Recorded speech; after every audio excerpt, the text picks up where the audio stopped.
AI based मॉड्यूलिंग होती है जहाँ पे पूरे के पूरे फेस को एनालाइज किया जाता है। तो ये एग्जैक्टली क्या होता है? 3D face analyser, AI based skin analyser, उससे हम फेस एनालाइज करते हैं जो कि ओवल शेप का होता है। पूरा फेस हम उसके अंदर डाल के वो पूरे हमारी फेस की अच्छे से जानकारी हमें देता है। इसके ड्राई स्किन है, फाइन लाइंस है, ग्रॉस फिट है, बनी लाइन है, डिहाइड्रेट स्किन है, ऑयली स्किन है, ये सब हमें अच्छे से बता के देता है।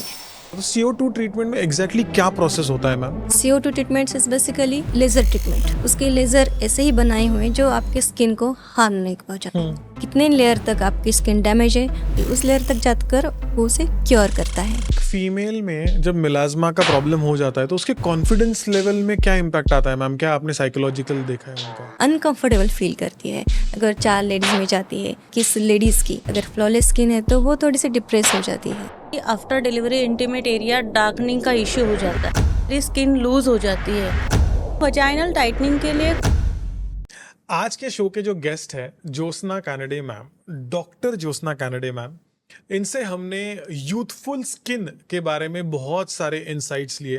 कॉस्मो गायनेकोलॉजी के बारे में भी हमने बहुत सारे डिटेल में डिस्कशन किया है। और एक फ्लॉलेस स्किन अगर आपको चाहिए तो आपको क्या ट्रीटमेंट्स लेनी पड़ेगी, कौन एक अच्छी हेल्दी और ग्लोइंग स्किन किसे नहीं चाहिए होती है, वो हमने आज सीखा है। मुझे चाहिए तो मैंने बहुत सारे टिप्स मैम से लिए और ये टिप्स मैं मेरी लाइफ में इम्प्लीमेंट करने वाला हूँ। ये वीडियो हर एक इंडिविजुअल के लिए है। हमने न्यूबॉर्न बेबी की स्किन केयर के बारे में डिस्कस किया, हमने एक टीनेजर को जो पिंपल्स होते हैं उसके बारे में डिस्कस किया, मैम ने बहुत सारी रेमेडीज उसके लिए बताई।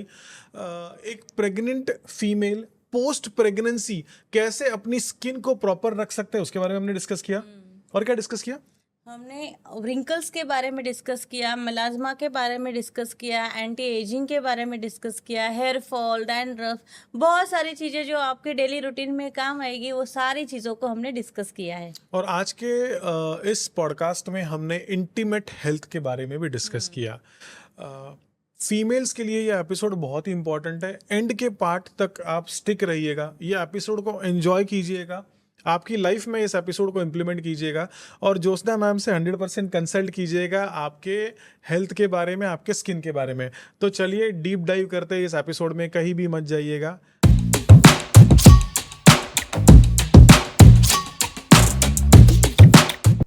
Jyotsna ma'am, welcome to the show. Thank you sir. आज हम बहुत प्राउड फील कर रहे हैं आपके साथ में इस शो में। बहुत सारे Thank you, sir. डिस्कशंस हम आपके साथ में करने वाले हैं। Yes, sir. बट लेकिन सबसे पहला बेसिक सवाल जो मेरा आपके लिए होगा, आपने ये फील्ड क्यों चुनी? आपने आपका करियर कैसे प्रोग्रेस किया? हमें और हमारे ऑडियंस को प्लीज़ बताइए। अच्छा सर, बेसिकली मेरा यूजी जो है लातूर हुआ है, पीजी है वो अहमदनगर में हुआ है, MS गायनिक किया है मैंने। और उसके बाद मैंने कॉस्मेट इसीलिए ज्वाइन किया है कि देखिए मैं जब गायनिक की प्रैक्टिस करती थी ना, तो मेरे पास बहुत सी लेडीज़ आती थी, वो तो अवेयर थी बेबी को लेके, लेकिन आफ्टर प्रेगनेंसी डिलीवरी तो वो उनके फिगर को लेके भी बहुत अवेयर थी। उनके स्ट्रेच मार्क्स, बड़े हुए stretch marks, loose belly fats और नीलिया नाइग्रा, टैनिंग ऑफ स्किन, ये सब चीज़ें थी। तो वो हमेशा पूछते थे कि ये कब जाएंगे, ये कब जाएंगे। कुछ ऐसे एक्सटर्नल लगा के तो नहीं जा सकते, उसके लिए एक प्रॉपर ट्रीटमेंट होनी ज़रूरी होती है। जैसे मशीन भी ट्रीटमेंट होनी ज़रूरी है, उसके साथ आपको बहुत सारी चीज़ें हैं जो डाइट्री में आती है, वो सब चीज़ें हमें प्रॉपर आनी चाहिए।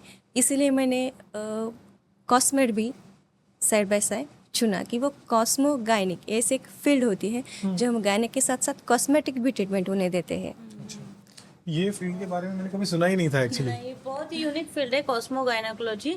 तो आपको क्या लगता है इंडिया में इसके बारे में अवेयरनेस है फीमेल्स में? अभी आ रहा है। जैसे हम उन्हें समझाते हैं कि ये जो है आपके ये लीनिया नाइग्रा है, स्ट्रेच मार्क्स है, वो ये ट्रीटमेंट से कम होते हैं, तो वो करवा लेती है वो सब ट्रीटमेंट्स, क्योंकि उन्हें भी तो अच्छा दिखना होता है ना। पसंद होता है हर किसी को अच्छा दिखना। तो मैम आप कितने सालों से प्रैक्टिस कर रहे हैं अभी? सर मैं 2018 में मेरा गायनिक कंप्लीट हुआ, तो मैंने गायनिक प्रैक्टिस की और उसके बाद में कॉस्मेट किया। तो नियर अबाउट मैंने गायनिक की 10,000 से ऊपर पेशेंट किए होंगे ट्रीट, और बाद में हाँ कॉस्मो गायनिक में मैंने 5,000 से ऊपर ट्रीट किए होंगे। तो लगभग अब तक 4 सालों में 15,000 से भी ज़्यादा पेशेंट्स को Yes, आपने sir. ट्रीट किया था। तो जो गायनेक आप कर रहे थे, आपने कहा था कि अहमदनगर सिविल में आप कर रहे थे, तो वहाँ का कोई एक्सपीरियंस, मतलब एक साथ में कितने पेशेंट्स को अटेंड करते थे मैम यस सर, डिलीवरीज के लिए? वहाँ पे तो डिलीवरी के लिए देखो वहाँ पे बहुत सारे गांव भी होते थे, तो गांव के पेशेंट्स ज़्यादा डिलीवरी के लिए सिविल हॉस्पिटल में ही आते। वहाँ पे एक वार्ड में 4 पेशेंट फुल रहता था वो हर टाइम। 4 पेशेंट तो Continuous ऐसे होता था। लेबर के लिए।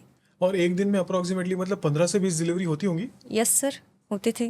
बाप रे, मतलब बहुत प्रेशर होता होगा ना गवर्नमेंट हाँ हॉस्पिटल्स सर, में। बहुत होता है। और सर्विस भी अच्छी होती है लेकिन। हाँ, सर्विस भी अच्छी होती है सर। हाँ, सर्विस safe होता है, अच्छी sound होता है होता है। हाँ, तो यूजुअली मैंने देखा है ना कि गवर्नमेंट हॉस्पिटल्स में जो भी डॉक्टर्स ट्रीट करते हैं उनको एक्सपीरियंस कंपैरेटिवली बहुत ज़्यादा होता है बहुत ना? ज़्यादा मिलता है। अगर फ्री यही हैंड्स आप- भी मिलता है वहाँ पे बहुत अगर सारा। यही आप प्राइवेट प्रैक्टिस करते होते थे तो पेशेंट्स का जो नंबर है आपका ट्रीटमेंट करने का वो बहुत कम होता था ना? यस सर, मतलब 3 से 4 हज़ार पेशेंट्स होते थे, लेकिन आपको गवर्नमेंट हॉस्पिटल का यस सर। काम करने का आपके पास में तजुर्बा है। हाँ सर, प्रैक्टिस और एक्सपीरियंस ज्यादा मिलता है गवर्नमेंट हॉस्पिटल में। मतलब हमारे लिए भी वैसे ही ना, जितने ज़्यादा वीडियोस बना उतना ज़्यादा प्रैक्टिस हमें होती है, यस सर। वैसे ही आपका है। तो मैम आप आज के इसमें हम कंप्लीट बेसिक डिस्कशंस से लेके आप Yes. क्या ट्रीटमेंट करते हो पेशेंट्स को, Yes. उन सारे टॉपिक्स के ऊपर बात करने वाले हैं। एक टीनेजर से लेके एक सीनियर सिटीजन तक क्या स्किन केयर रूटीन चाहिए और क्या ट्रीटमेंट चाहिए, Yes, उन sir. सारी चीज़ों के ऊपर हम बात करेंगे। आज का ये सेशन लंबा होने वाला है। हाँ, Yes. अच्छा खासा लंबा, और हम दोनों के लिए बहुत फेवरेट है, बिकॉज मैं आपको बताऊं मैम, स्किन के बारे में ना मैं और ये हम दोनों हमेशा बहुत कॉन्शियस रहते हैं। और जैसे जैसे अभी एज होते जा रही है ना, I am 42 right now, she is 39, बोल सकता हूँ दीदी? नहीं सर, लगते नहीं हो, बट आप दोनों बिल्कुल भी नहीं। तो उसके लिए हमें ऐसा बहुत कॉन्शियस फील होता है। और आज एक 100% राइट डॉक्टर के सामने बैठ के जब उनसे गाइडेंस मिलने वाला है, तो वो सारा गाइडेंस हम हमारी लाइफ में भी इम्प्लीमेंट करेंगे। हमारे ऑडियंस के साथ में हमें भी कुछ अच्छी टिप्स मिलने वाली है। हाँ, डेफिनेटली। तो सबसे पहला question ma'am, teenage point of view से बात यस करते सर। हैं। टीनेज कौन सी एज में यूजुअली पिंपल्स बच्चों को होते हैं? सर, टीनेज जो है 13 to 14 एज में बच्चों को पिंपल्स आना स्टार्ट होते हैं, क्योंकि यही वो एज है जहाँ पे आपको हार्मोन्स जो है वो इम्बैलेंस होने लगते हैं। हाँ, वो जो टीन एज है सर 13 to 14 में है, तो उस एज में लोगों को, बच्चों को पता नहीं चलता है कि कैसे प्रॉपर से क्लींजिंग करे, कैसे स्किन को अच्छे से रखे। तो उस एज में वो जो सेबेशियस ग्लैंड है वो एक्टिवेट हो जाती है, हाँ। और उसी वजह से वहाँ पे ब्लॉकेजेस तैयार होते हैं। तो वो ब्लॉकेजेस होने की वजह से पिंपल्स तैयार होते हैं। Pimples, blackheads, whiteheads, comedones, ये तैयार हो जाते हैं। और वो टीनेज में यूजुअली कौन से बॉडी पार्ट, मतलब फेशियल पार्ट पे आपको पिंपल्स आते हैं? टी में, टी फेस, फोरहेड, नोज और चिन। ये 3 पार्ट्स में, हाँ, फोरहेड, तीन parts। और nose और chin। जैसे जैसे उम्र बढ़ती है तैसे तैसे चिक्स पे भी आ जाना शुरू होते हैं। ओके। और मिड एज में ज़्यादा से ये लाइन पे आते हैं, जॉ लाइन पे, मिड एज में जॉ लाइन पे आते जॉ लाइन पे आते हैं। कौन सी एज में मैम पिंपल्स आना स्टॉप हो जाता है? हैं। सर, ऐसा कुछ नहीं है। पिंपल्स तो आपको किसी भी एज में आ सकते हैं। ड्यू टू प्रेगनेंसी भी आपको पिंपल्स आ सकते हैं, प्यूबर्टी में आ सकते हैं, मेनोपॉज के दौरान भी आपको पिंपल्स आ सकते हैं। तो हम कहेंगे कि हमारे जो 45 एज तक तो हमें पिंपल ही नहीं आते थे, तो अभी मेनोपॉज में कैसे आ रहे हैं? Due to the hormonal imbalance. Ma'am, ये हार्मोनल जो इम्बैलेंस होता है वो फीमेल्स में ही होता है कि बॉयज में भी यस, होता बॉयज़ है? में भी होता है, लेकिन इनका दिखता नहीं है। उनको भी प्यूबर्टी एज होता है 13 to 14, तो वो एज में भी प्यूबर्टी एज है उनका। ओके उसे अडल्सन कहते हैं, अडल्सन एज। ओके। और जब पिंपल्स टीनेज में आते हैं तो उसका एक प्रॉपर ट्रीटमेंट क्या होता है आपके पास? जब पेशेंट्स आते हैं इसके लिए, तो कैसे ट्रीटमेंट आप उनकी अलाइन करते हो? अभी वो टीनेजर को इतना पता नहीं रहता है कि हम स्किन को कैसे हैंडल करें, कि हमारे अंदर क्या चल रहा है, वो भी उन्हें पता नहीं होता है। तो उन्हें प्रॉपर डाइट देना ये पेरेंट्स की जिम्मेदारी होती है। तो उन्हें अच्छे से पानी पिलाओ, हाइड्रेट करो, उनका डाइट अच्छे से रखो। आपको ज़्यादा सब्जियां खिलानी है, फल खिलाने हैं, फ्रूट्स खिलाने हैं, फ्रूट्स खिलाने हैं, जैसे कि ऑरेंज, जैसे स्वीट लाइम्स है, लेमन वाटर पिलाइए उन्हें, बेरीज खिलाइए, ब्लूबेरीज खिलाइए, स्ट्रॉबेरीज खिलाइए, आलमंड, वॉलनट्स, ये जो फ्रूट्स, ड्राई फ्रूट्स भी है वो भी उन्हें खिला सकते हैं। मैम, ये तो हुआ डाइट वाला पार्ट। Yes, अभी आप एग्जैक्टली ट्रीटमेंट क्या करते हो उनकी? आपके पास में कोई पेशेंट आता है, जैसे मैं अगर मेरा 10 साल का बेटा है, उसको अभी पिंपल्स की प्रॉब्लम आ रही है और मैं उसको आपके पास में लेके आया हूँ, तो क्या लाइन ऑफ ट्रीटमेंट होगा स्टेप बाय स्टेप डाइट के बाद में? अच्छा सर, डाइट के बाद में हम तो उन्हें बेसिकली ऑइंटमेंट देते हैं लगाने के लिए जो पिंपल के ऊपर जाते हैं। वो भी हमें देखना पड़ता है कि स्किन टेक्सचर कैसा है, ऑयली है या ड्राई है। उसके ऊपर भी आपकी क्रीम्स डिपेंड करेंगे। वो टीनेजर पिल्स भी आते हैं जो आप टीनेजर लोगों के लिए बने हुए हैं। स्पेसिफिक नाम है उसका कोई ब्रांड का? यस, टीसीएस पिल्स है, सैलिसिलिक एसिड पिल्स है, ब्लैक पिल्स है। इनमें भी रेंज थोड़ा सा मतलब एसिडिक लेवल कम होता है। अच्छा, और ये पिल्स बॉडी में एग्जैक्टली क्या करते हैं, उनका क्या फंक्शनिंग होता है? वो स्किन की ऊपर जो परत है जो ब्लॉक हो चुके हैं हमारे स्किन, तो वो हटाकर न्यू स्किन आने में मदद करती है। अच्छा। जो ब्लॉकेज हुए होते हैं वो भी ओपन हो जाते हैं। और जो हमारी डैमेज हुई स्किन होती है, रफ स्किन होती है, जो पैची स्किन हुई होती है, वो सब निकाल के नई स्किन ओके। करने में मदद करती है। अच्छा, तो ये इजीली केमिस्ट के पास में अवेलेबल है? नो, केमिस्ट नहीं दे सकते उसे, प्रिस्क्रिप्शन लगेगा? प्रिस्क्रिप्शन ही लगता है। और वो कॉस्मेट और डर्मेट के पास ही होते हैं। अच्छा, वो उनके पास ही होते हैं। तो आपके यहाँ पे कोई भी आता है ट्रीटमेंट करने के लिए तो पहले हाँ, आप तो pills- उसे बहुत अंडर ऑब्जर्वेशन ही करना पड़ता है, क्योंकि उसके बहुत साइड इफेक्ट भी होते हैं। थोड़ा सा भी एक हल्का मिनट भी आपसे ज़्यादा रहता है, सेकंड भी, तो वो स्किन को बर्न करने के चांसेस ज़्यादा रहते हैं। अच्छा। और मैम कोई ऐसी, मतलब मुझे जब हम पहले बैठे थे तो आपने कहा था AI बेस्ड मॉड्यूलिंग होती है जहाँ पे पूरे के पूरे फेस को एनालाइज किया जाता है, तो ये एग्जैक्टली क्या होता है? 3D face analyser, AI based skin analyser, हाँ। ये एनालाइजर होता है। उससे हम फेस एनालाइज करते हैं, जो कि ओवल शेप का होता है। पूरा फेस हम उसके अंदर डाल के वो पूरे हमारी फेस की अच्छे से जानकारी हमें देता है। जिसके ड्राई स्किन है, फाइन लाइंस है, ग्रॉस फिट है, बनी लाइन है, ड्राई स्किन है, डिहाइड्रेट स्किन है, ऑयली स्किन है, ये सब हमें अच्छे से बता के, अच्छा, तो इसके हिसाब से हम हमारी लाइन ऑफ ट्रीटमेंट देते हैं। ओके। तो हर एक को तो पता नहीं होगा, मतलब एक नेकेड आई से अगर मुझे अनु के चेहरे पे अभी देखना है कि इसको क्या प्रॉब्लम है तो मैं आइडेंटिफाई नहीं कर पाऊंगा। वो तो हम भी नहीं करेंगे सर। हाँ, लेकिन आपके पास में आने के बाद मशीन में- से, हाँ, तो वो प्रॉपर एनालाइज करते हैं। आपका स्कैल्प एनालाइजर भी है, तो आपके स्कैल्प में कितने डैंड्रफ है, कितने हेयर है, कैसा स्कैल्प है, ऑयली है या ड्राई है, ये भी हम एनालाइज करते हैं। ओके, मतलब किसी को अगर हेयर थिनिंग का प्रॉब्लम है तो वो AI टूल से पता चल सकता है और उसके हेयर थिक भी हो सकते हैं। ठीक है अंदर ऐसे। तो ये लाइन ऑफ ट्रीटमेंट हुआ आपके पास में आने के बाद में। AI से हमने एनालाइज कर लिया Yes, sir. कि स्किन में प्रॉब्लम है। Yes, sir. अभी लेट्स टेक एन एग्जांपल के AI ने ये बताया कि यहाँ पर पिंपल्स है और यहाँ पर पिंपल्स है, उसकी ट्रीटमेंट उसके बाद में आप कैसे स्टेप बाय स्टेप करते हो, ये बताइए ना जरा। पिंपल्स के ऊपर की लाइन ऑफ ट्रीटमेंट, तो पिंपल्स पे हम पहले तो पूरा एयर स्कैन निकाल लिया उनका, तो हम जाते हैं उनके डे रूटीन पे और नाइट रूटीन पे। डे में है हम उनको कुछ क्रीम्स देते हैं, ओके, जैसे कि क्लिंडामाइसिन, एडबेलिन, ये हम डे में देते हैं उनको लगाने के लिए अगर ज़्यादा पिंपल्स हो तो। निकोटिनामाइड, ये हम रात को एक्टिव पिंपल्स के ऊपर देते हैं। अच्छा, और हमें दिन में सनस्क्रीन कंपलसरी है।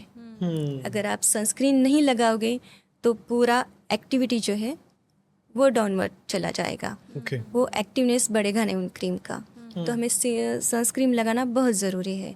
पिंपल वाली स्किन है तो उसके ऊपर सनस्क्रीन कभी कभी होता है, स्टिकी होता है सनस्क्रीन, तो उससे और ज़्यादा ऑयली स्किन हो जाती है। हाँ, तो उसके लिए क्या करना चाहिए? हमें सनस्क्रीन जो है सिलिकॉन बेस लेनी चाहिए। जो क्रीम बेस है वो नहीं लेनी है। ड्राई स्किन के ऊपर हम अवॉइड करना है वो। ड्राई स्किन के ऊपर हम क्रीम बेस सनस्क्रीन ले सकते हैं। और हमें ऑयली स्किन पर, कोमेडॉन स्किन पर, पिंपल वाली स्किन पर हमें जेल और सिलिकॉन सनस्क्रीन ही लेनी है। ओके। अच्छा मैम, सबसे इम्पोर्टेंट क्वेश्चन ना, तो एक यूजर मतलब एक इंसान को पता नहीं चलता है, बिकॉज इतना नॉलेज अभी नहीं है कि मेरी स्किन ड्राई है या मेरी स्किन ऑयली है, ये घर बैठे बैठे हम कैसे आइडेंटिफाई कर सकते हैं? ओके, ऑयली है तो आपके स्किन के ऊपर ऑयल आना दिखेगा, स्कैल्प में ऑयल दिखेगा, आपके बाल भी ऑयली दिखेंगे आप। अच्छा, ऑटोमेटिकली। हाँ, ऑटोमेटिकली आपने वॉश भी किया तो सेकेंड डे से ऑयली दिखेंगे आपको। पिंपल्स आते हैं, कोमेडॉन्स आते हैं, तो हमें पता चलता है कि हमारी स्किन ऑयली है। और ड्राई स्किन में जो है तो स्किन स्किन हो जाती है, हमें बार बार हाइड्रेट करना पड़ता है उससे मॉइस्चराइजर लगा के। स्किन ऐसा खिंचाव भी लगता है? खिंचाव लगता है अच्छा, और स्किन में, ड्राई लगती है, क्रैक्स आते हैं मैम स्किन क्रैक्स में? आते हैं स्किन में, ड्राई भी लगती है स्किन, दिखती मैम, है, ये जो हमें फील होती है। pimples हैं, वो ऑयली स्किन पर ही आते हैं या फिर ड्राई स्किन पर भी आते हैं? ड्राई स्किन पर भी आते हैं कभी कभी। अच्छा। क्या होता है, ड्यू टू हार्मोनल इम्बैलेंस या फिर आप जंक फूड ज़्यादा खाते हो, ड्राई स्किन वाले भी हो, वेदर चेंज हो गया है तो उनके भी तो पोर्स होते हैं स्किन में, वो भी कभी कभी ब्लॉक हो जाते हैं, हार्मोन्स भी इम्बैलेंस होते हैं, ये इस दौरान आपके पिंपल्स उभर आते हैं। उसकी वजह से वो रिपेयर भी हो सकते हैं फिर।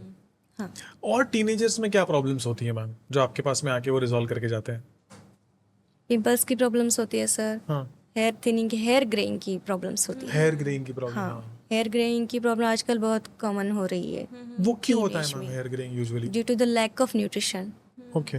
हाँ, ये न्यूट्रिशन हेरिडिटरी भी होता है क्या हेयर? हेरिडिटरी भी होता है और लैक ऑफ न्यूट्रिशन की वजह से भी होता है। तो क्या न्यूट्रिशन किसी ने फॉलो करना चाहिए to avoid hair greying at early age? हाँ, तो हमें फॉलो करना चाहिए कि आपकी डेली रूटीन कैसी है। आपको अच्छा सा डाइट लेना है, एक्सरसाइज करना है। मतलब आजकल टीनेज के बच्चे ज़्यादा एक्सरसाइज नहीं करते, बट उनके स्कूल में भी होते हैं उनके एक्सरसाइज, वो करने हैं। अच्छा डाइट प्लान लेना है। हेयर ग्रेइंग का प्रोसेस टीनेज में भी देखा जाता है। यस, आपके पास में कोई पेशेंट ऐसे आए थे तो उनकी एज क्या थी, मतलब क्या एज से ये स्टार्ट हो सकता है?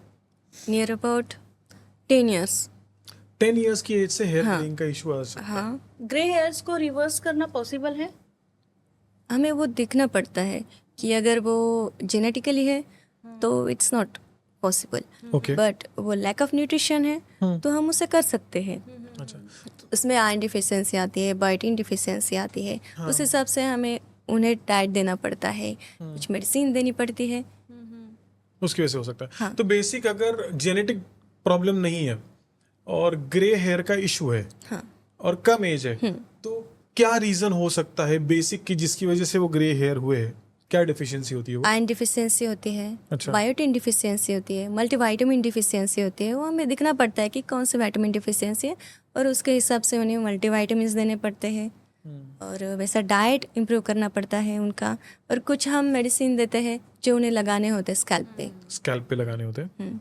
तो घर जैसे अभी हमारा आप हो थाने में, आपका क्लिनिक थाने में है, लेकिन कोई दिल्ली में बैठा है और वो आपके पास में नहीं आ सकता है, तो घर बैठे बैठे वो ट्रीटमेंट कैसी कर सकता है उसकी ग्रे हेयर की? ग्रे हेयर के लिए? अच्छा, तो उनका तो पहले एज मैटर करता है, क्या एज है। यंग ही है मैम। हाँ। यंग है तो यंग एज में, एज वो नियर अबाउट 30 है, 25 है, तो उनको तो कुछ मेडिसिन ही देने पड़ेंगे। लैक ऑफ न्यूट्रिशन की वजह से भी उनका हो सकता है, अगर वो जेनेटिक नहीं है तो उन्होंने तो जिंक की टैबलेट खा सकते हैं? जिंक की टैबलेट्स खा सकते हैं। आयरन आयरन की? डिफिशियंसी है तो आयरन की टैबलेट खा सकते हैं। बायोटिन की टैबलेट्स आप ले सकते हैं 3 to 4 मंथ्स। और हेयर फॉल की अलग, हेयर ग्रेइंग के सीरम आते हैं, वो हम उन्हें दे सकते हैं। अगर टीनेजर में ग्रे हेयर का प्रॉब्लम आ जाता है तो कौन सी ऐसी ब्लड टेस्ट हमने करनी चाहिए कि जिससे आइडेंटिफाई होगा प्रॉब्लम और उसका फिर प्रॉब्लम का रेजोल्यूशन कुछ आ सकता है?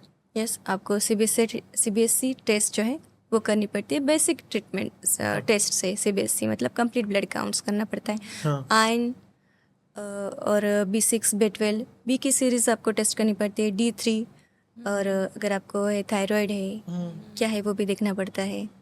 उसी हिसाब से हम ट्रीटमेंट देंगे उनके ऊपर। टीनेज में भी थायराइड हो सकता है मैम? यस सर, न्यूबॉर्न को भी होता है थायराइड्स, Newborn? अगर जेनेटिकल हो तो, मदर को हो। अगर यूथफुल स्किन किसी को चाहिए तो वो यूथफुल स्किन करने के लिए हाँ, अगर एज कम है तो, अगर आप एज 25 के ऊपर है तो आपको इतना वो असर नहीं देगा।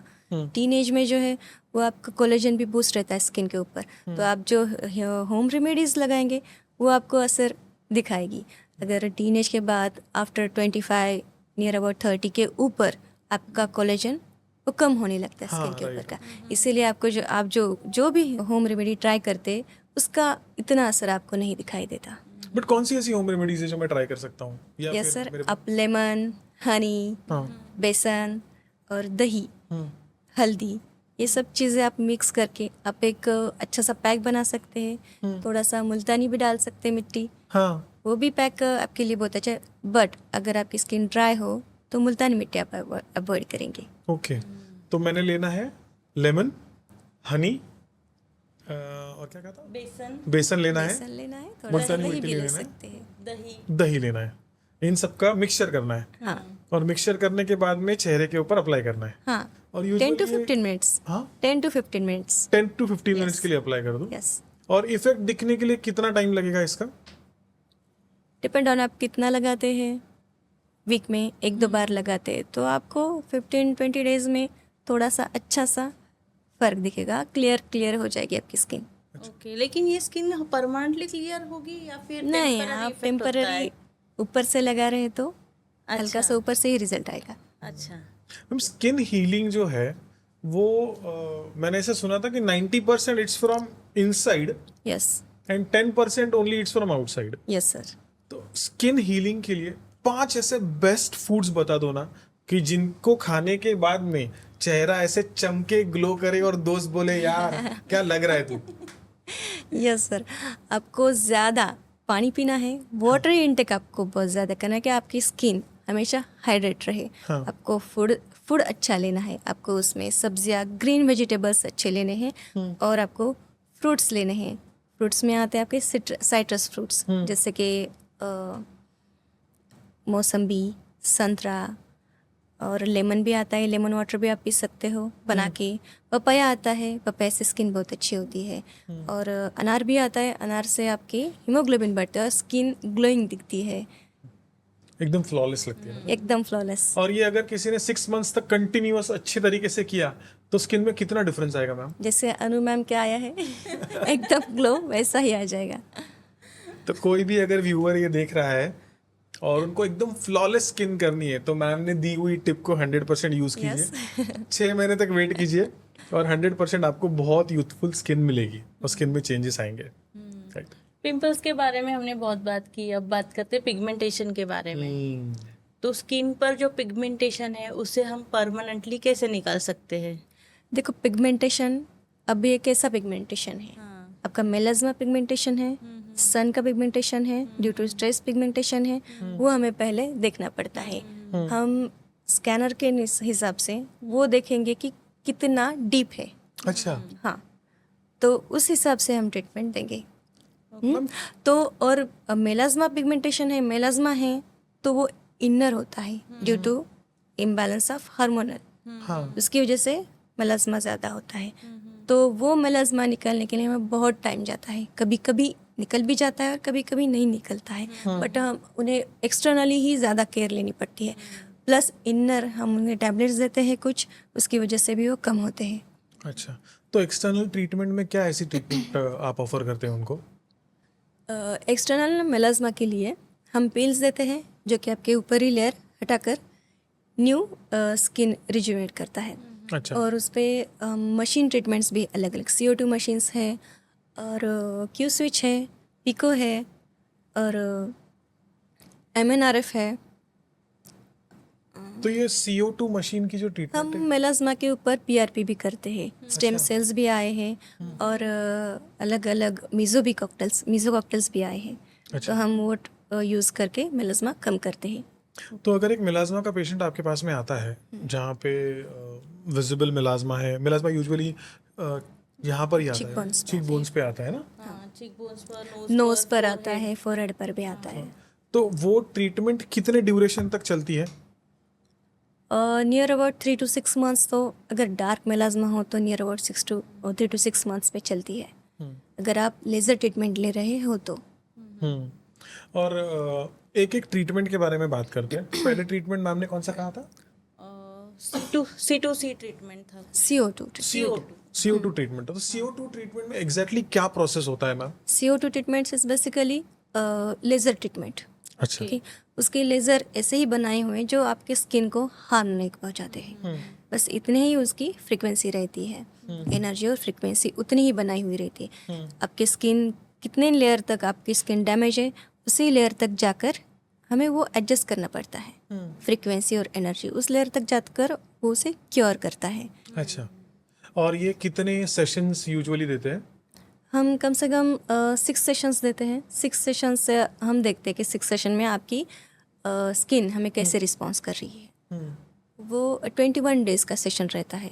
Every 21 days one session one and session. it goes across for 6 months. 6 मतलब months. once in a month yes session हो गया। यस और ये आपके पास आने के बाद में कितना टाइम तक ये सेशन चलता है? 6 मंथ्स तक। नहीं, कितने टाइम तक ड्यूरेशन? मतलब मैं अगर 12 बजे आता हूँ तो क्या मैं 2 बजे तक ये सेशन कंप्लीट करके जा सकता हूँ? नहीं 12 बजे, यस यस यस सॉरी, 2 घंटे में आप ये सेशंस करके जा सकते हैं। मैंने सुना था आपके पास में दिल्ली, चेन्नई, हैदराबाद और लोकेशन से भी पेशेंट्स आते हैं, यस सर, तो वो अपॉइंटमेंट लेके ही आते होंगे? Yes sir. मतलब वन डे रिटर्न में हो जा सकते हैं ट्रीटमेंट लेकर। हाँ ओके। ऑब्वियसली।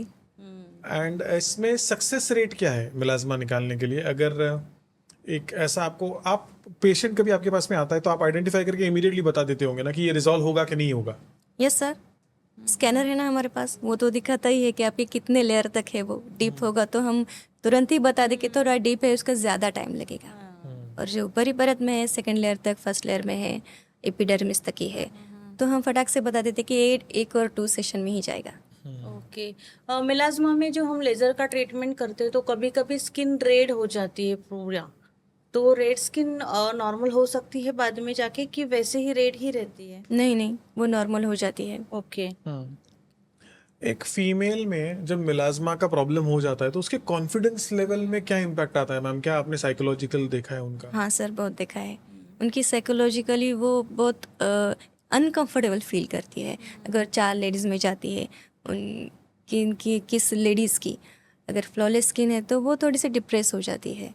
तो ऐसे पेशेंट्स बहुत आते हैं कि मेरी पहली स्किन बहुत अच्छी थी, फ्लॉलेस थी, आफ्टर प्रेगनेंसी और आफ्टर PCOS या फिर प्यूबर्टी, ये होने के बाद मेरी स्किन थोड़ी सी मेलास्मा हो गया है स्किन के ऊपर। और तो ये कॉन्फिडेंस लेवल उनका थोड़ा कम हो जाता कम हो जाता है ना?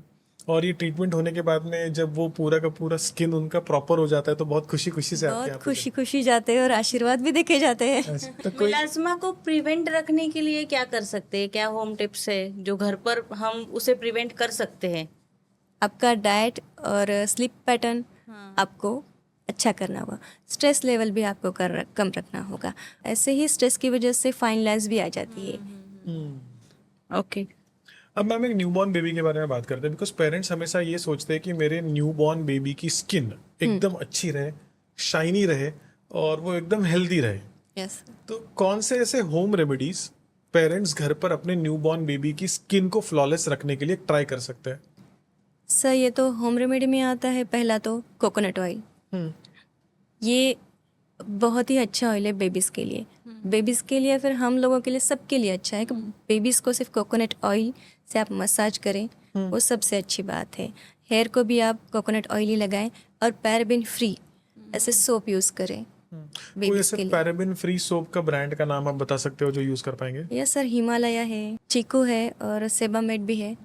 चीकू, हिमालया, चीकू और सेबामाइड, सेबामेड। ये 3 ब्रांड्स। हाँ। तूने साई के लिए कौन सा ब्रांड यूज किया था? चीको। चीकू का ब्रांड यूज किया था। इसके लिए उसकी स्किन एकदम अच्छी है। क्योंकि मैंने देखा है ना मैम कि मसाज करते टाइम पे छोटे बच्चे को अगर बाहर के कोई आए हैं अपने घर में और वो बच्चे को मसाज करें तो इमीडिएटली पिन पॉइंट करके बताते हैं, अरे यहाँ पे देखो छोटा सा दाग आया है, यहाँ पे देखो ये प्रॉब्लम हुआ है, यहाँ पे देखो ये प्रॉब्लम हुआ है। तो पेरेंट्स बहुत कॉन्शियस फील करते हैं, बट वो किसी को बता नहीं सकते।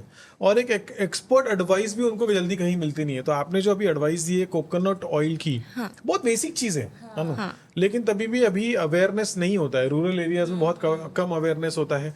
जो मिलता है वो लोग यूज करते हैं। कई बार देखा जाए ना तो लोग राई का तेल यूज करते हैं, मस्टर्ड राई ऑयल का तेल नहीं यूज या करना फिर तिल चाहिए। का ऑयल यूज करते हैं बेबी मसाज के लिए। हाँ, वो तिल का ऑयल बेबी के लिए नहीं यूज़ करना, मस्टर्ड ऑयल भी बेबी के लिए नहीं यूज़ करना, उसे दाने फुंसी उठाती है। फुंसी होती है ना? हाँ, तो आपको कोकोनट ऑयल लेना है, उसमें थोड़ा सा आप आलमंड ऑयल भी ले सकते हो और उसमें साथ आप ऑलिव ऑयल भी ले सकते हो। मिक्स में लेना है। आप सिंगल ऑयल मत यूज़ करना, कोकोनट ये ऑलिव ऑयल या फिर आलमंड ऑयल मिक्स में लेना है और कोकोनट थोड़ा डबल क्वांटिटी में लेना है। Coconut oil double coconut quantity में ऑयल लेना है। सिर्फ स्किन के लिए, और स्कैल्प के लिए आप बस आपको कोकोनट ऑयल ही यूज़ करना है। ओके, ये कोई स्पेसिफिक सीजन वाइज या फिर कोई भी सीजन में ये ऑयल यस, कोई भी सीजन में। बेबी मसाज बेबी कौन से भी सीजन में डिलीवर होते हैं, सॉरी बेबीज बॉर्न होते हैं। हाँ हाँ मैम दूसरा एक इम्पोर्टेंट फैक्टर था, मैंने बहुत बार देखा है ऐसा कि वेट लॉस रिजीम लोग स्टार्ट कर देते हैं, ओबेसिटी है, मोटापा है, वेट लॉस के लिए जाते हैं, और वेट लॉस करने के बाद में स्किन सैगी हो जाती है, यस, चेहरे पे लूज लूज दिखता है। Yes. इनफैक्ट मीडिया में अभी करण जौहर की स्टोरी बहुत चली थी कि उनकी स्किन बहुत लूज हो गई है, सैगी हो गई है। तो एक तो वेट लॉस कितना हर मंथ करना चाहिए? अच्छा, मंथली आप वेट लॉस 3 kg के नीचे मत चाहिए, 3 kg तक ही कीजिए। अभी बहुत सारा पैटर्न आया है सर, वेट लॉस पैटर्न आया है, मंथ में आप 30 kg भी कम कर सकते हो। ये पैटर्न में बहुत ज़्यादा लोग फंस जाते हैं और अपना वेट बहुत कम कर जाते हैं, तो इसकी वजह से उनको टायर्डनेस ज़्यादा आता है, उनके मसल्स ज़्यादा वीक होते हैं, वो मेंटली और फिजिकली भी वीक हो जाते हैं, क्योंकि उसके बॉडी में ग्लूकोज ही नहीं स्टोर हो पा रहा है ना। तो सडन वेट लॉस कभी भी मत करना। क्राइटेरिया ये है कि मंथ में आप सिर्फ 3 kg कम कर सकते हो। मंथ में 3 kg वेट लॉस करना सेफ होता है। वही सेफ। और अगर स्किन वेट लॉस करने के बाद में थोड़ी लूज हो गई है, सैगी हो गई है, फेस की स्किन स्पेसिफिकली, तो उसको कैसे रिजॉल्व कर सकते हैं? योगा से भी कर सकते हैं, एक्सरसाइज से भी कर सकते हैं, फेस योगा से, बहुत सारे फेस योगा से आप उसके साथ भी जा सकते हो। और एक मैंने देखा था रिकमेंडेशन, जो हम पहले बैठे थे, आपने रिकमेंड किया था कि बलून लीजिए, और बलून लेके, वो क्या था मैम एग्जैक्टली? बलून लीजिए और बलून फुलाइए, हाँ, और बाद में फिर दूसरा बलून लीजिए, फिर फुलाइए। ऐसे आप 5 से 10 बलून फुला सकते हो दिन में। और ये एक्सरसाइज करने से एग्जैक्टली फेस पे क्या चेंजेस होंगे? स्किन टाइट होने लगे, मसल्स टाइट होने लगते हैं। अच्छा, फेस में यूजुअली मसल्स ही होते हैं ना सारे, हाँ, मसल्स होते हैं। और वो मसल्स जब लूज पड़ेंगे तो वो हमारी स्किन सैगी हो जाती है। तो वो बेसिकली मसल्स को हमें टाइट करना है। Yes, basically muscles. अब ट्रीटमेंट पॉइंट ऑफ व्यू से देखेंगे तो आपके पास में क्या ट्रीटमेंट एक पेशेंट को ऑफर होती है? ये जब इसमें हाइफू जो है वो बहुत अच्छा काम कर जाता है। हाइफू आपका स्किन ही नहीं बल्कि आपके मसल जो है उसको भी टाइट करती है, और हमें सिर्फ ये पोर्शन में, यहाँ पे 2 फिंगर्स, यहाँ पे 2 फिंगर्स, बीच में के 3 फिंगर्स, इसी में वो अप्लाई करना पड़ता है। अच्छा। वेव्स देने पड़ते हैं। ओके, और ये ट्रीटमेंट कितने दिन तक चलता है मैम? ये सारा आपको 2 to 3 सेशंस तो लेने पड़ते हैं। 3 सेशंस में आपका विजिबल रिजल्ट आ जाता है। Complete visible? हाँ, विजिबल रिजल्ट आ जाता तो कोई एक ऐसी एक्चुअल स्टोरी है आपके पास में कि आपके पास में आए थे और एक ड्रास्टिक चेंज हुआ 2 to 3 मंथ्स में? है। यस सर, बताइए ना मैम वो स्टोरी। लेकिन वो सर ज़्यादा ओल्ड एज नहीं के थे। तो ज़्यादा ओल्ड एज में क्या होता है कि स्किन पूरे उनकी इलास्टिसिटी, कोलेजन जो पूरा लॉस हो चुका होता है। तो हमारे और यंग एज में इतना लॉस हुआ नहीं होता है कोलेजन, तो इसी वजह से हमने उसे ट्रीट किया। 3 मंथ्स में उसका बहुत अच्छा रिजल्ट आया सर, खुशी खुशी चला गया। हाँ, क्या एज थी उनकी जब आए थे आपके पास में? और 34-35 थी सर। और ये वेट लॉस की वजह से उनकी स्किन ऐसी लूज सैगी हो गई थी। अच्छा, आपके पास में कोई पेशेंट आता है, उनको फाइन लाइंस का प्रॉब्लम है, तो उनके लिए आप क्या ट्रीटमेंट सजेस्ट करते हो फिर? फाइन लाइंस के लिए अभी देखिए, डिपेंड ऑन, मैंने पहले भी कहा था आपको, एज मैटर करता है। हाँ, कितनी एज है। अब ज़्यादा ओल्ड एज के हो और को आपको फाइन लाइंस दिख रही है तो थोड़े से वो रिंकल्स में ही जाता है। अच्छा। तो उस हिसाब से उन्हें ट्रीटमेंट देनी पड़ती है। और आप यंग एज में हो तो आपको फाइन लाइंस आई है, तो उस हिसाब से भी आपको ट्रीटमेंट देनी पड़ती है। यंग एज वाला है जिसे हाँ। फाइन लाइंस का प्रॉब्लम है, हाँ। तो उनके लिए क्या ट्रीटमेंट है? ओके, हम CO2 भी देते हैं फाइन लाइंस के लिए, हाइफू भी देते हैं, और माइक्रो नीडलिंग, रेडियो फ्रीक्वेंसी है वो भी देते हैं, उसे हम MNRF बोलते हैं। तो छोटी छोटी सुइयाँ होती है जो आपके स्किन के अंदर जाके कोलेजन बूस्ट करती है। ओके। और वो मेडिसिन भी होती है वो सुइयों में? यस, नहीं, वो तो विदाउट मेडिसिन रहती है। वही सुइयाँ ही रेडियो फ्रीक्वेंसी अच्छा, आपके स्किन में डिफ्यूज़ करती है। ओके। और PRP ट्रीटमेंट भी मैंने सुना था। हाँ सर, PRP ट्रीटमेंट भी है, मीजो ट्रीटमेंट भी है। PRP ट्रीटमेंट एक्चुअल में होता क्या है?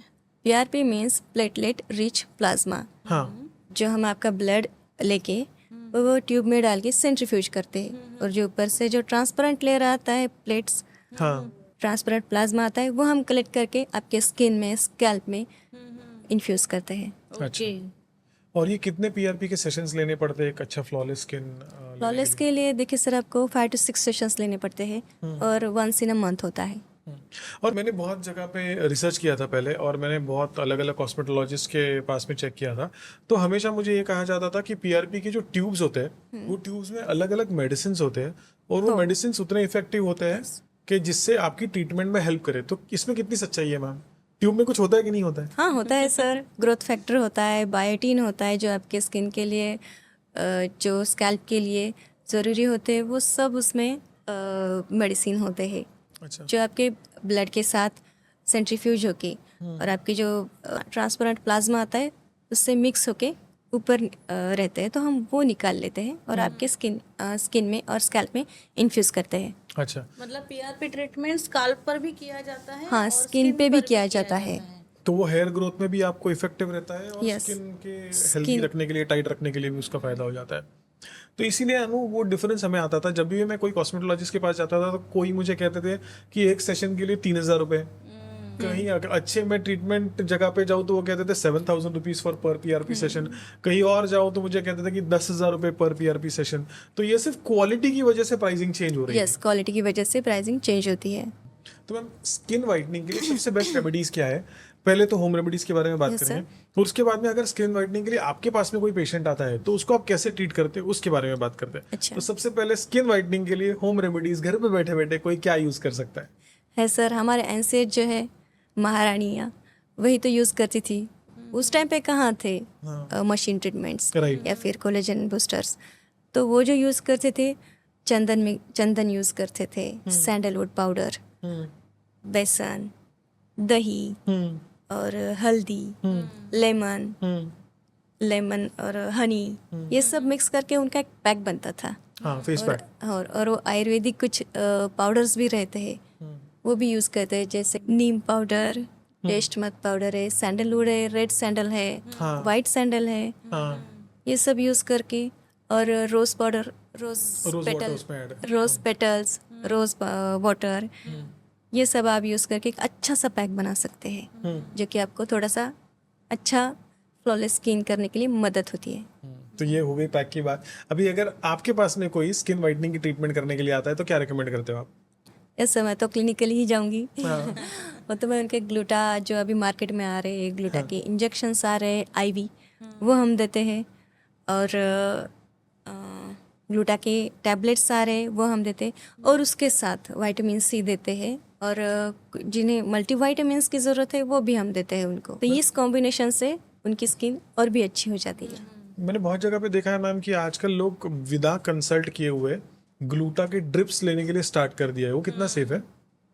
नहीं, विदाउट कंसल्टेशन नहीं जाना, कभी भी आप डॉक्टर के पास जाना, क्योंकि वो एक नहीं होता है, उसमें सिर्फ ग्लूटा ही नहीं होता है, उसके साथ कॉम्बिनेशन भी होता है, विटामिन सी होता है, विटामिन बी की सीरीज़ होती है, विटामिन B6, B12, B7, 8 वो भी होता है, कोजिक एसिड भी होता है, और मल्टीविटामिन्स भी होता है, और ये सब बना के वो एक ड्रिप बनती है, अच्छा, एक ड्रिप बनती है। आईवी बनता है।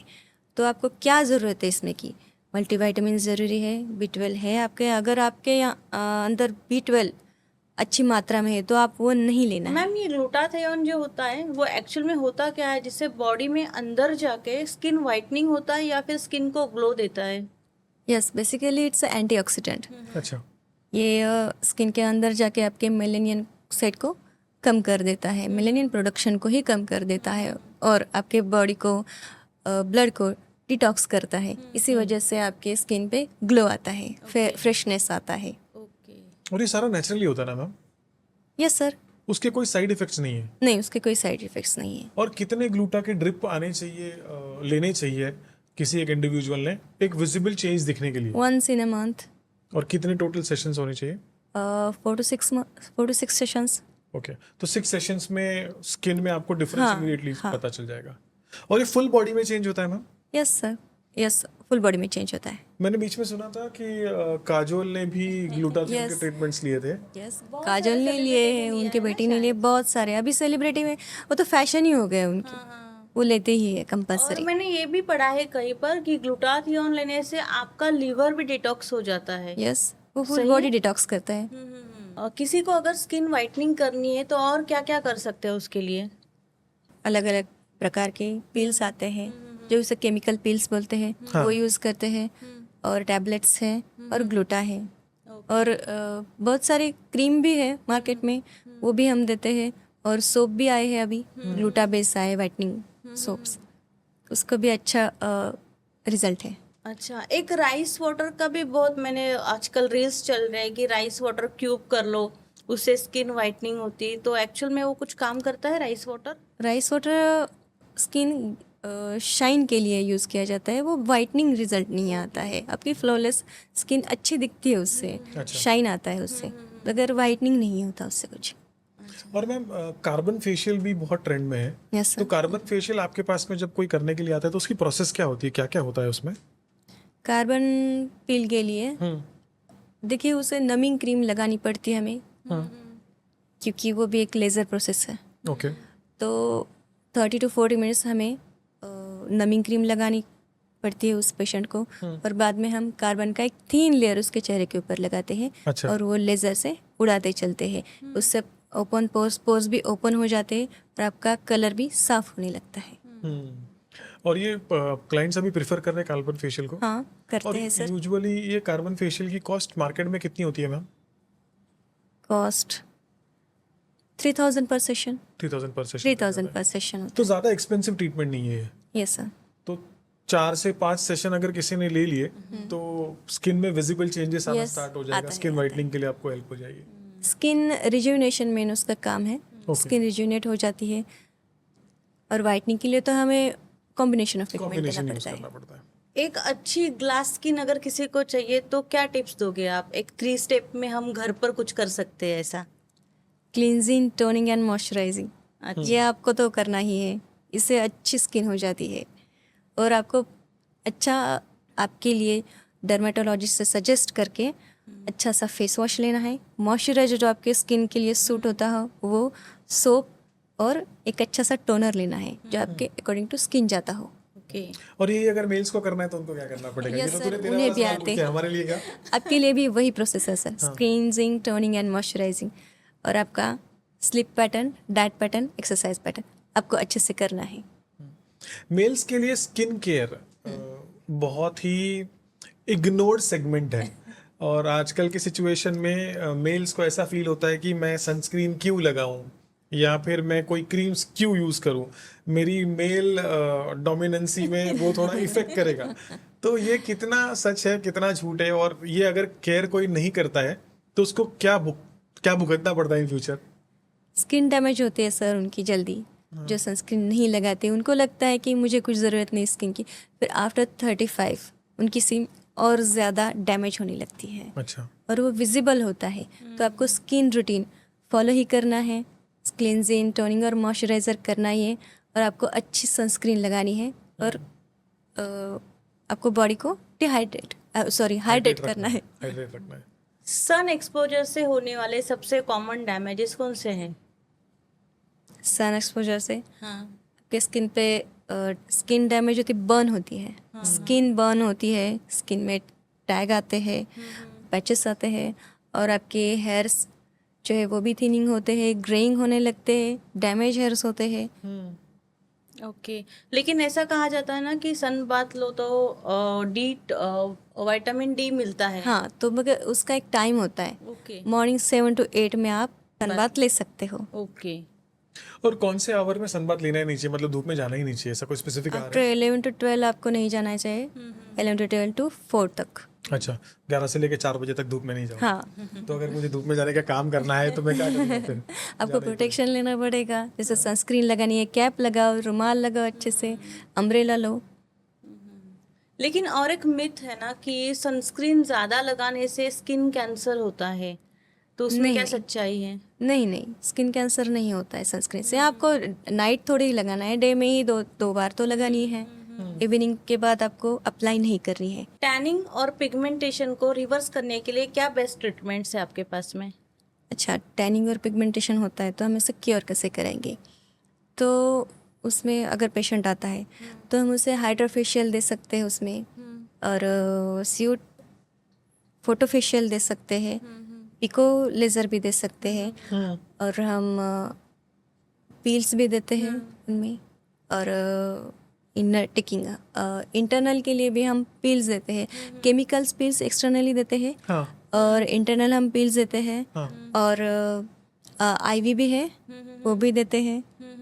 तो इस प्रोसेस उन्हें अच्छा रिजल्ट आता है, इस प्रोसेस से उन्हें अच्छा रिजल्ट आता है। ओके, मतलब टैनिंग और पिगमेंटेशन रिवर्स किया जा सकता है अगर बेस्ट ट्रीटमेंट्स मिले। यस, बेस्ट ट्रीटमेंट मिले तो। हाइड्रा फेशियल मैम एग्जैक्टली क्या होता है?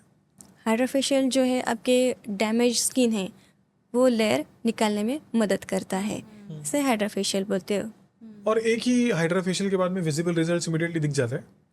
हाँ, थोड़ा सा हमें देखो आपकी स्किन कितनी डैमेज है। मैंने पहले भी कहा, हम एआई से, स्कैनर से आपकी स्किन स्कैन करेंगे, कितना डीप है वो हम देखेंगे। अगर ऊपर की लेयर ही डैमेज है तो हम हाइड्रोफेशियल से ही क्योर कर सकते हैं, और बाकी के हम ट्रीटमेंट देते हैं एप्लीकेशन वगैरह, उससे भी क्योर हो सकते हैं, कि पील से ही क्योर हो सकती है।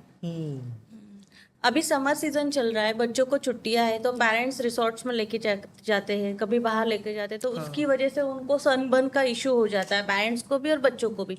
तो क्या कोई ऐसी रेमेडी है जो घर पर सनबर्न निकाल सकती है? जी देखिए, पहले तो पेरेंट्स को ये पता होना चाहिए कि हम हमारी स्किन की कैसी सुरक्षा करें। तो हमें सनस्क्रीन लगानी चाहिए, कुछ रुमाल, कैप ये भी यूज़ करनी चाहिए। अगर सनस्क्रीन जब स्विमिंग करते हैं तो एक्वा बेस्ड जो SPF आते हैं सनस्क्रीन, तो वो यूज़ करनी चाहिए। अच्छा, हाँ, ये तो मुझे पता ही नहीं था। यस, मतलब बच्चों को स्विमिंग पूल में फेंकना है तो सनस्क्रीन लगा कर ही। स्पोर्ट्स के लिए भी सनस्क्रीन आते हैं। अच्छा, एक्वा बेस्ड सनस्क्रीन मैम वो यूज करते हैं। अगर समझो फिर भी सब प्रिकॉशन लेने के बाद में भी सनबर्न हो गया, हाँ तो उसके लिए क्या कर सकते हैं? यस, उसके लिए तो बहुत सारे ट्रीटमेंट्स हैं, जैसे कि मैंने बताया केमिकल पील्स है, जिसमें कोजिक एसिड पील आता है, नियासिनामाइड पील आता है, TCS पील आते हैं, और वाइटनिंग पील्स भी आते हैं जो सन डैमेज को भी कम करते हैं और ब्राइटनिंग रिजल्ट देते हैं। और हमें सनस्क्रीन तो लगानी ही है, हम घर बैठे हैं तब भी सनस्क्रीन लगानी है, क्योंकि UV रेज हमें घर बैठे भी मिलते हैं। हाँ राइट। तो हमें घर में है दिन में तो हमें सनस्क्रीन लगानी ही है। ये तो कभी कोई सोचता है कि घर बैठे हैं किस लिए लगानी है, नहीं, UV रेज घर के अंदर भी आके स्किन डैमेज करते हैं। ओके, हेयर फॉल होता क्यों है? ओके, तो हेयर फॉल होता है, स्ट्रेस इंड्यूस्ड हेयर फॉल होता है, हाँ मिसमैनेजमेंट की वजह से हेयर फॉल होता है, प्रेगनेंसी इंड्यूस्ड होता है, टीनेज में आप जो मैनेजमेंट गलत होता है उसकी वजह से भी हेयर फॉल होता है, PCOS की वजह से हेयर फॉल होता है, और थायराइड की वजह से भी होता है हेयर फॉल।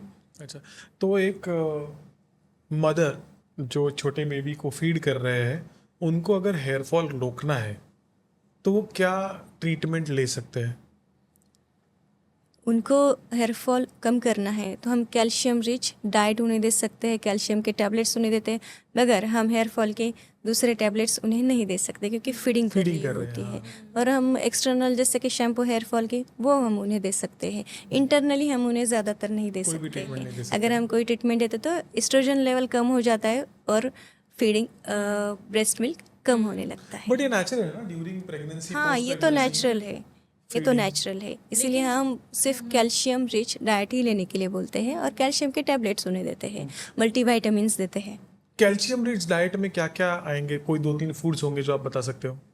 कैल्शियम रिच में डाइट में देखिए मिल्क आता है, एग्स आते हैं, और कैरेट आता है। अच्छा, लेकिन प्रेगनेंसी में जो हेयर फॉल होता है वो रीग्रोथ होता है फिर से? प्रेगनेंसी इंड्यूस्ड हेयर फॉल ज़्यादा नहीं होता है, अच्छा। जो पोस्टमार्टम इंड्यूस्ड हेयर फॉल ज़्यादा होता है। प्रेगनेंसी के दौरान आपके हार्मोन्स जो है वो थोड़े से बढ़ जाते हैं, क्योंकि बेबी के लिए भी हार्मोन्स उन्हें सप्लाई करने पड़ते हैं। मैम, ये जो कॉस्मो गायनेकोलॉजी फील्ड है वो बहुत ही अलग फील्ड है, तो इसमें कॉस्मो गायनेकोलॉजी और जो ऑथेंटिक गायनेकोलॉजी उसमें क्या डिफरेंसेस है? गायनेकोलॉजी देखिए एक अलग ब्रांच है, और कॉस्मेट अगर आप उसमें मिक्स करते हो तो वो गायनेक प्लस कॉस्मेट हो जाता है।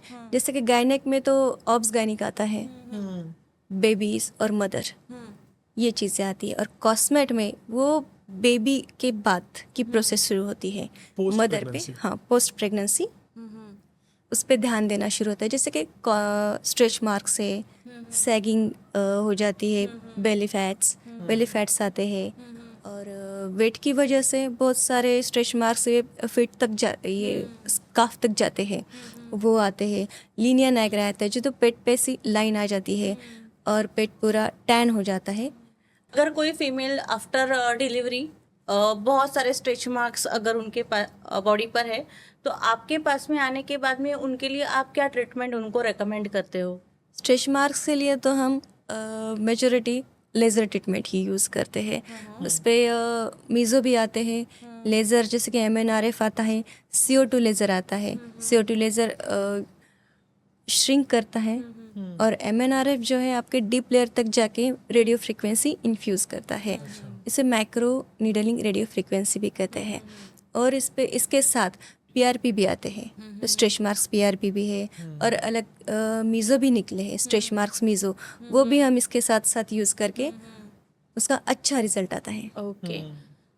कई बार रेकमेंड किया जाता है अगर बॉडी पर हेयर्स है तो लेज़र ट्रीटमेंट रेकमेंड करते हैं, तो क्या लगता है आपको, लेज़र ट्रीटमेंट परफेक्ट है या फिर वैक्सिंग या शेविंग परफेक्ट होता है? वैक्सिंग और शेविंग ये तो कोई टेम्पररी रिजल्ट होता है, और उसका पेनिंग भी बहुत होती है। और ये जो लेज़र है तो आपका लॉन्ग लास्टिंग रिजल्ट है, वो परमानेंट रिजल्ट देता है आपको। वो डायरेक्टली हेयर के पर के ऊपर काम करता है, रूट के ऊपर काम करता है, उसे डैमेज करके उसकी प्रोसेसिंग, उसका ग्रोथ ही कम कर देता है। अच्छा। ओके। तो कोई अगर लेज़र ट्रीटमेंट करता है तो उसके कुछ साइड इफेक्ट है? लेज़र के कोई साइड इफ़ेक्ट्स नहीं होते, बस उसके थिकनेस, फाइन हेयर है या थिक हेयर है, उसके अकॉर्डिंग हमें फ्रीक्वेंसी सेट करनी होती है। ओके, लेकिन रिजल्ट 100% रिजल्ट तो आते हैं। ओके। मैम मैंने ना बहुत बार देखा है नो कि बिजनेस प्रोफेशनल्स फीमेल्स में पोस्ट प्रेगनेंसी अगर थाइस पे स्ट्रेच मार्क्स आ गए, वो पहले ऑफिस जाते वक्त स्कर्ट्स पहन के जाते थे, बिजनेस अटायर में जाते थे, बट लेकिन प्रेगनेंसी के बाद में, मतलब प्री प्रेगनेंसी ऐसे जाते थे, लेकिन पोस्ट प्रेगनेंसी वो सलवार कुर्ते में जाते बिकॉज उनका कॉन्फिडेंस लेवल बहुत कम हो जाता है। यस, तो मैम ऐसे पेशेंट्स को ट्रीट करना आपके लिए कितना चैलेंजिंग होता है? वो तो चैलेंजिंग ही रहता है सर, कि हम उनके काफ के थाइस के ऊपर के स्ट्रेच मार्क से वो कम कर रहे होते हैं, और उनको उतना कॉन्फिडेंस भी देना पड़ता है कि ये कम हो जाएगी, और वो होते भी है कम, विजिबल रिजल्ट भी आता है। और उसके लिए क्या ट्रीटमेंट फिर आप ऑफर करते हो स्पेसिफिकली? एक ऐसी स्पेसिफिक ट्रीटमेंट है जो आप रेगुलरली ऑफर करते हो अपने क्लाइंट्स को और रिजल्ट्स उसमें मिलते हैं?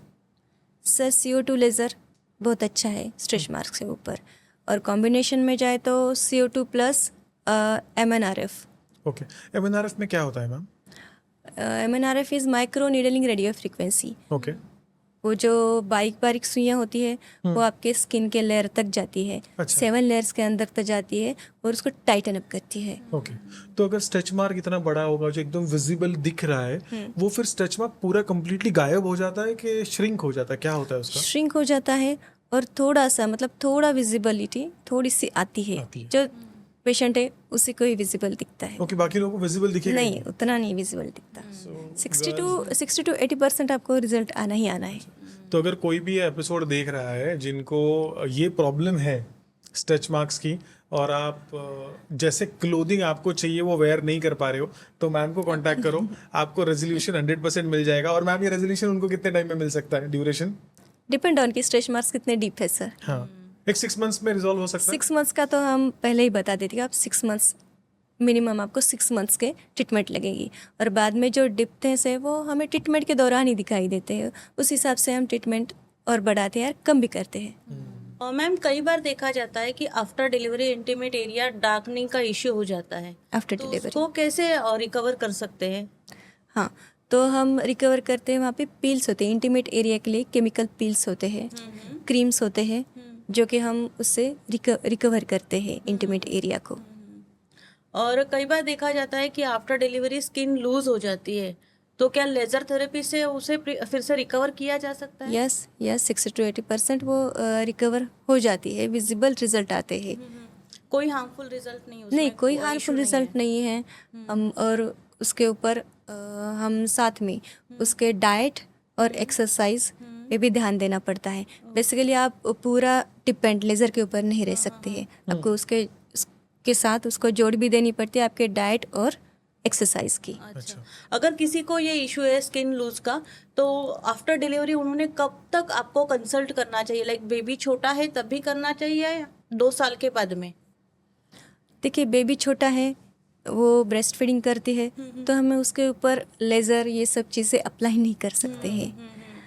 एज अ गायनेकोलॉजिस्ट मैं तो सजेस्ट ही नहीं करती पेशेंट को। जब तक आप फीडिंग करते हो तब तक आप एंजॉय करो बेबी का बड़ापन, ये सब एंजॉय करो। बाद में हम कॉन्सेंट्रेट करेंगे आपके स्किन के ऊपर। अच्छा, ओके। इंडिया में अभी भी इंटीमेट हेल्थ के बारे में अवेयरनेस नहीं है, उसके बारे में आपका क्या कहना है? अभी धीरे धीरे नॉलेज बढ़ रही है। ऐसे पॉडकास्ट की वजह से, ऐसे रील की वजह से इंडिया में और भी अवेयरनेस आ रहा है। वैसे पेशेंट भी आते हैं हमारे पास जिनको पहले अवेयरनेस नहीं था, अभी है, आ रहा है कि हम ये देखते हैं कि ये देखिए, ये ट्रीटमेंट करने के बाद ये इंटीमेट पार्ट जो है वो टाइटन भी होता है, डार्कनेस भी कम होती है। ऐसे पेशेंट आते हैं, वो खुद बताते हैं हमें। तो उस पेशेंट के जैसा पेशेंट है उसको क्या ज़रूरत है, वो देख के हम उस पर ट्रीटमेंट करते हैं। ऐसी कौन सी बातें हैं जो फीमेल्स डॉक्टर को पूछने के लिए हेजिटेट करती है, लेकिन ये बातें उनको पता होनी चाहिए?